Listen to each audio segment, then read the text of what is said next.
Hi, Dr. Zakir Naik. My name is Sinto John. I work for RAK Ceramics as a sales executive. I'm a Christian and a strong believer in Jesus Christ as my God. I am well aware that all Muslims do consider Jesus Christ to a high regard as a prophet. My question is regarding the issue on prohibition of pork in Islam. My first question is, do you consider all the words of Jesus and the miracles performed by Jesus as mentioned in the Bible? And if so, let me explain to you one thing. The premise in which Christians believe that pork or no food is prohibited is from the gospel when Jesus says that whatever comes into you goes out of you, but what comes from your heart is what makes a man pure or impure. So if you consider that, then why do you think, and if you consider Jesus as a prophet, then why do you say that pork is prohibited in Islam? And if not, what do you think Jesus meant by when he said that? Before I answer the question, I'd like to welcome the chairman of the Dubai International Holy Quran Award, Mr. Ibrahim Bumala, and also the deputy chairman, Dr. Saeed, for giving us a wonderful opportunity and making us available this hall till so late also, mashallah. I'd like to thank him. And I pray to Almighty God that He gives more opportunity for people of Dubai to hear such lectures, and so that more and more people get hidayah. And inshallah, the thawab of the people accepting Islam will also go to the Dubai International Quran Award, inshallah. To Dr. Ibrahim Bumala and also to Sheikh Muhammad, inshallah. The brother asked the question that, do I believe in the miracles of Jesus Christ mentioned in the Bible? Brother, I believe whatever is mentioned in the Bible, if it matches with the Quran, I believe in it. If it goes against the Quran, I disbelieve in it. If it does not go against, does not match, it is ambiguous. Whatever is matching with the Quran, I believe in it.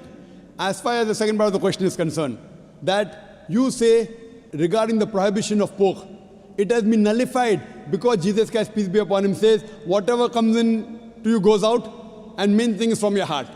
How does this nullify? You fail to realize that means you are not reading the Bible. Jesus Christ, peace be upon him, said in the Gospel of Matthew, chapter number 5, verse number 17 to 20, it says, think not that I have come to destroy the law of the prophets. I have come not to destroy but to fulfill. I have come not to destroy but to fulfill. Whosoever shall break one jot or tittle from the law, he will be called least in the kingdom of heaven.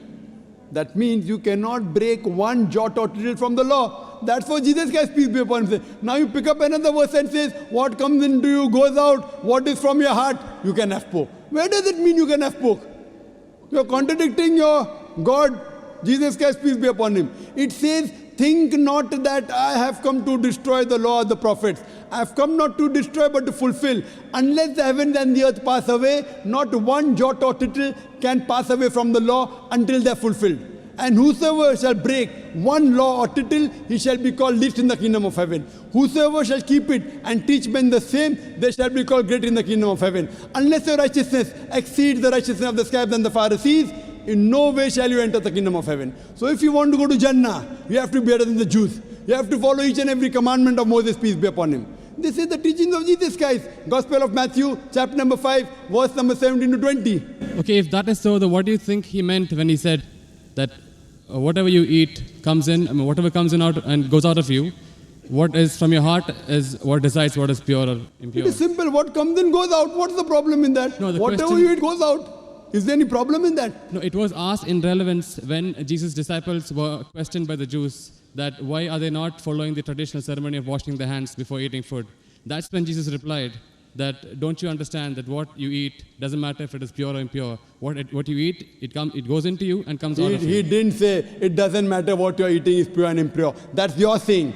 It's not mentioned in the Bible that way. No, it is mentioned in the Bible that what you Does eat... it say that whether what you're eating is pure or impure doesn't matter? Does it say that? No, it doesn't say. I'm sorry. Okay. So please don't put your words in the Bible, please. Fine. But what I am quoting is verbatim. Fine. You can check up. I'm quoting from my memory. I don't have the Bible in front of me. But you're saying, you're putting your words into the Bible. No, but he definitely said that what you eat comes out of you. Of course, what you eat has to come out.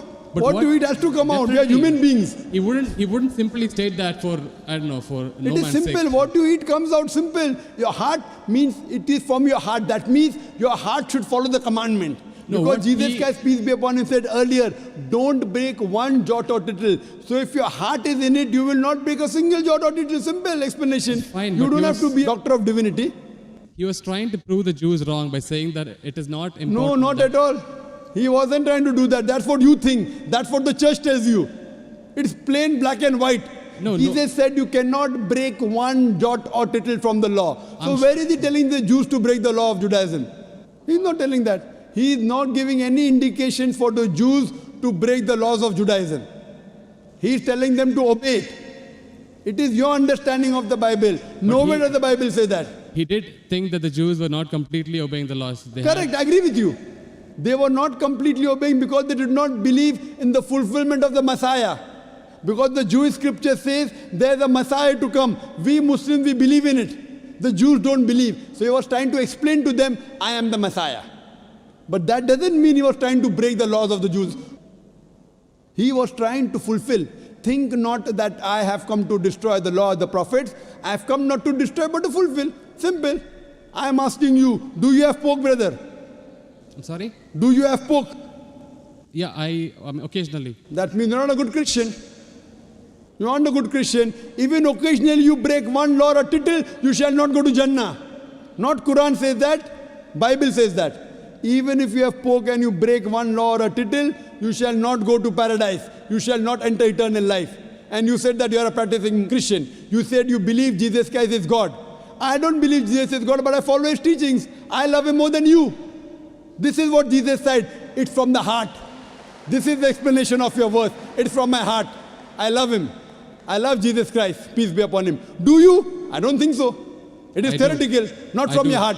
Verbally, yes. No, I do, very strongly. So if you strongly believe in Jesus Christ, peace be upon him, why are you disobeying him? Why? Why are you disobeying him? I don't think I am disobeying him until now. But I'm quoting you from the Bible, Gospel of Matthew chapter 5 verse 17. Think not I have come to destroy the Okay. law of the prophets. And Okay. I've given you quotation from Leviticus chapter 11 verse 7 to 8, Deuteronomy chapter 14 verse number 8, book of Isaiah chapter 65 verse number 2 to 5. References. Okay, if that's the case, in the Old Testament it is said that an eye for an eye, a tooth for a tooth. But what did Jesus Christ say? If somebody slaps you, show him the other side. Now isn't that like a defying of the law? No, Isn't it's that not a correction? defined. I will give you. What you're quoting is references from the Gospel of Matthew chapter number 5 verse number 38. Okay. I will give the quotation. I don't want the quotation, I want the answer for my question. But first I'll give the quotation reference, then I'll give the answer. Na? Fine. I always give with proof. You believe without proof, you can do that. I am a man of proof. With references from your scripture. Okay. Gospel of Matthew chapter number 5 verse number 38. It has been said of the old times that an eye for an eye and tooth for a tooth. But I say unto you, whosoever takes a shirt, give him the cloak. Whoever walks with you 1 mile, walk with him twain. Whosoever offers you one cheek, offer him the other. That's it. It doesn't mean that he's going against it. But He's is showing there- it has been said of the old times. But those two laws don't correspond. They are totally different. They're totally against each other. But those things, what Jesus Christ, peace be upon him, said, it's time to get remedy. People misunderstood. They misunderstood the law. An eye for an eye and tooth for a tooth means there should be justice. That doesn't mean someone by mistake, a child is playing cricket and if the ball hits the eye, that doesn't mean you break his eye. People misunderstood the message. He was correcting it. Same way how you misunderstood the message that Jesus said had pork. Where did he say have pork? It means that people misunderstood. They are following the law by the letter, not by the spirit. What you have to realize that it means that if by mistake someone is playing cricket and suppose the ball hits the eye, that doesn't mean that you have to take the eye of the boy. So you have to follow the law in the spirit. And you have to see the meaning of it. That's important. That's what Jesus Christ, peace be upon him, tried to explain. I'm asking the question, will you follow Jesus Christ, peace be upon him, law today? If someone slaps you on one cheek, will you offer the other? There are many people waiting in the queue. Will you do that? I'm sorry? There are many people waiting in the queue. Okay. Will you follow Jesus' law? If someone slaps you, will you offer the other? No, but that is wrong then. According to me, it is wrong. According to you, it is correct, na? You believe Jesus Christ is your God, peace be upon him. Yes. If someone slaps you, will you offer the other? So you can come on the stage here. We'll have many people slapping you. I didn't understand actually. It's not clear. That verse of the Bible also says someone slaps you on one cheek, offer the other. Yeah. Do you believe in that law? I do, yes. So if someone slaps you, will you offer the other cheek? Exactly. If I don't, that means I'm disobeying his laws. That's it. Okay, suppose if I tell that from today, everyone will come and hit you on the cheek. Maybe once or twice you'll offer. Will you offer always? Well, that depends on my depth of the faith. I mean, if I'm really strong believer, then I would definitely offer. Is any Christian worth the name born today who will keep on offering his cheek? I have not met anyone. Do you agree that 30,000 people here, 30,000 slaps, will you take? But believe me, there are really true believers who would. I am asking you, will you? Leave us as others, will you? I don't know. That means not a believer. That's I what don't you know is realize the it question. is. I don't know is the Therefore, what answer. we realize that every prophet came and for remedy. Today, Muhammad Sallallahu Alaihi Wasallam has come. And he said, depending upon the situation, if it is by mistake, an eye for an eye, tooth for a tooth is wrong. If it is required, sometimes you can offer your cheek, but not always. If you offer the cheek, where is justice? If that way someone kills you, you allow them to kill again. Is this justice? It's not justice at all. Depending upon the situation, you have to keep on changing. Therefore, I say that I believe in the teachings of Jesus Christ, peace be upon him, which match with the Quran. If it doesn't match with the Quran, what I say, it's an interpolation, it's a concoction, it's a fabrication. Because everything written in the Bible is not the word of God. According to scholars of Christianity, they say there are many interpolations in the Bible, there are many concoctions, there are many fabrications. According to Christian journals, they say there are 50,000 errors in the Bible. How many? 50,000. So therefore, I don't consider Bible to be the word of God. There are many unscientific things mentioned in the Bible. If you read the book of Genesis, I can give a lecture only on the contradictions, on unscientific things. I don't consider word of God. Do you consider Bible to be the word of God? Yes. Okay. Now, do in the book of Genesis, chapter number 1, Yes. verse number 16, it says, Almighty God created two lights. The greater light, the sun, to rule the day, the lesser light, the moon, to rule the night. Bible says the light of the moon is its own light. Do you believe in that?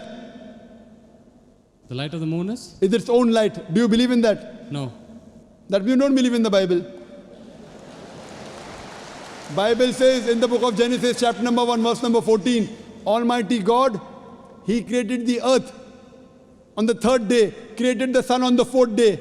That means the earth and vegetables came before and sun came later on. Do you know science, brother? I'm sorry? Do you know science? Yes. The Bible says earth came first and then came sun. Is it correct? I don't know. No. Scientifically, is it correct? The earth came first and? Then the sun came. Earth came on the third day, sun came on the fourth day. Is it possible? We know the sun is the parent body in the solar system. All the planets that revolve around the sun, they are the bodies from the sun. You know the Big Bang? Yes. So it is created simultaneously. But the Bible says earth on the third day, along with vegetables, sun on the fourth day. How can the vegetables survive without sunlight? Is it possible? If God can make it that way, why not? But do you believe in that? See, what God can do, but will God do something which is wrong? Illogical thing God will do. See, reasoning with God, I don't think it is in our scope. It is beyond our scope. It is not in your scope, but in the scope of human beings like me. God has to be logical. You can't be illogical. Then if you say illogical, then you believe every monkey, any stone, any tree is God. But what Brother, what our brothers in India do, everything is God for them. And then you say, don't argue with God, don't reason with God. So then you start worshipping the stone also. Brother, you can't be illogical. Seek ye the truth shall free you. Thank you. So hope you seek the truth, brother. Sure.